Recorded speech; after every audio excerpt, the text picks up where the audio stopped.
Despre ce vrei să vorbim? Despre dumneavoastră vreau să Despre mine? Wow, ce vast subiect. Și că De Gaulle a avut o vorbă când cineva, unul dintre noi miniștri, numiți de el, cred că asta era un nou ministru, a fost întrebat și ce proiect aveți? Și el a zis, vreau să lupt împotriva prostiei. Și De Gaulle a zis, ce vast program.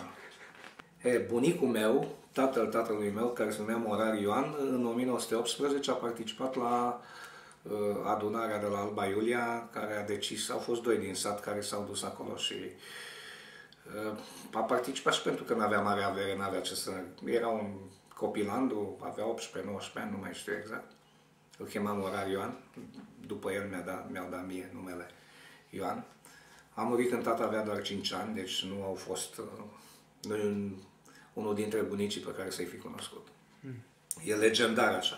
Și a participat la această adunare de la Alba Iulia de la 1918, când s-a făcut România Mare. Deci, într-un fel, dacă vorbim de voturi, și bunicul meu a ridicat o mână, că nu s-a dus să nu voteze, s-a dus să voteze. Dacă s-a votat.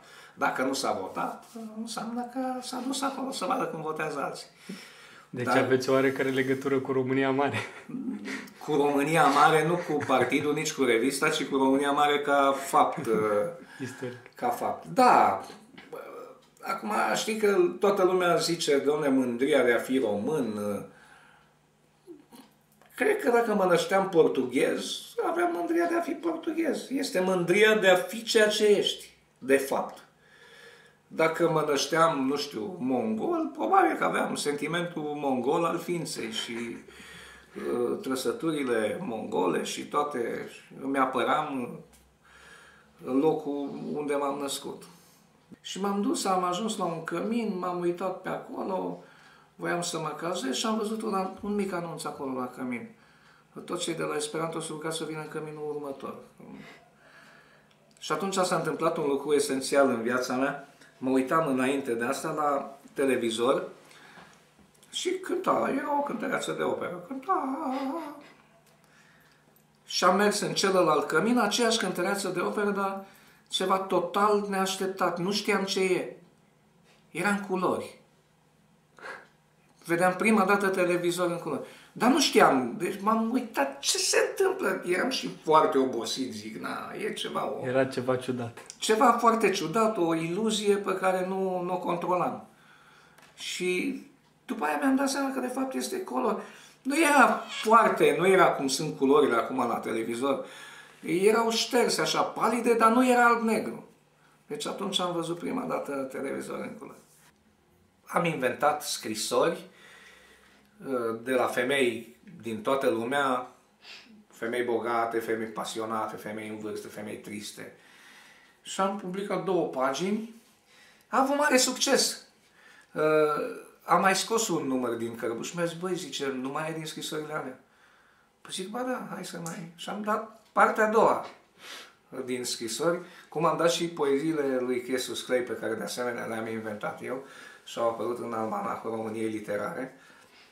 Acum vreo 6-7 luni, un coleg de-al meu, Gabriel Drogeanu, avea Almanacul Sport și Literatură din 84, Almanacul României Literare, în care eu am reușit să public poezii de Chiesus Clay, nescrise, inventate de la un cap la altul, dar prezentate frumos, cu un volum, cu titlul volumului, cu ce a declarat Chiesus Clay la lansare în Los Angeles. Tot era ficțiune. Dar au apărut alea și poetul Tomozei a scris un articol amplu, în flacăra despre poeziile astea. Octavian Vintilă și Cristian Țopescu le-au citat la radio, la Răspundem Ascultătorilor. E adevărat că boxerul Chiesus Clay a scris poezii? Da, iată, vă citim din Almanacul. Adevărul e că el scrisese poezii și așa au scăpat poeziile alea. Realizatorul Almanacului a sunat la ziarul Sport, la Paul Ochi Albi, era cel care se ocupa de box, și a întrebat, a scris Chiesus Clay poezii? Da. Bun, scrisese. Și atunci le-am dat frumoase poeziile. Foarte frumoase. Gabriel Drogeanu a găsit asta și a zis, cum, ce-i cu astea? Uite, sunt scrise de mine și n-au existat niciodată. Atunci am spus că volumul se numește Black Power. Eu nu știam că ăsta e un concept în Statele Unite. Black Power, e o mișcare. N-am știut lucrul ăsta, dar am dat Black Power, publicat la editura Eugen and Dorian din Los Angeles. Eugen and Dorian erau Eugen și Doru Moț, plecați din Arad, niște prieteni de-ai mei. Și în noaptea aia, noaptea de sâmbătă spre duminică, am visat că eram cu Ioan Groșan pe o corabie, cu microfoane în mâini, și ni se spunea să avem grijă ce glume facem, că e și Elena Ceaușescu cu Nicolae Ceaușescu, sunt pe vas, pe corabie, și să avem grijă să nu... Și noi vorbeam de pe corabie și publicul era pe mal. Cum e acum la festivalul Calatis, cam așa, dar era avon la letre. Și corabia aia a început să se scufunde și eu m-am speriat, eu am zis, da, eu nu știu să not. Se scufunda corabia cu Ceaușescu și apa ne-a împins pe mine și pe Groșan, cum a fost senzația în Marea Moartă, ne-a împins la mal. Și am ajuns la mal vorbind într-una în timpul ăsta. La microfon. La microfon. Vis straniu. Și l-am povestit a doua zi dimineața, ceva ciudat, când am plecat spre București, ne-a oprit microbuzul la intrarea în Ploiești. Era ceva, că se întâmplă ceva. După aceea am aflat ce se întâmplă de la Timișoara, prietenii mei de la Timișoara.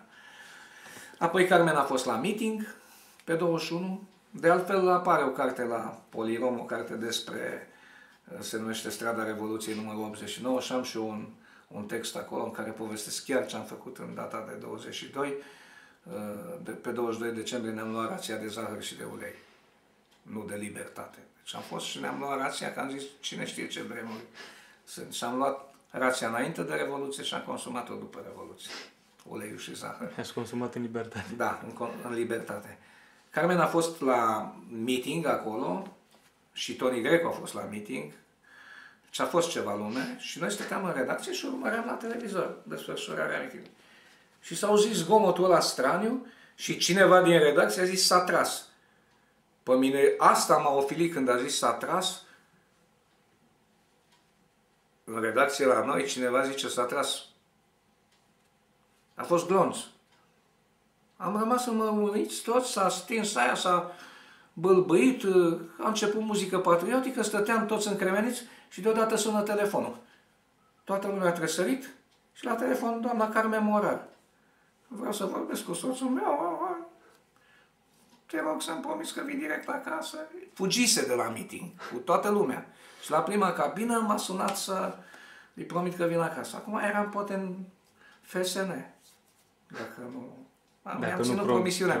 Am plecat cu troleibuzul până la Romană, s-a oprit troleibuzul în Romană că era meeting acolo, au tras macaroanele de pe troleibuz, a coborât toată lumea, am coborât și eu, se striga jos Ceaușescu, am strigat și eu un pic jos Ceaușescu, când s-a pus troleibuzul am plecat acasă, că am zis că am promis.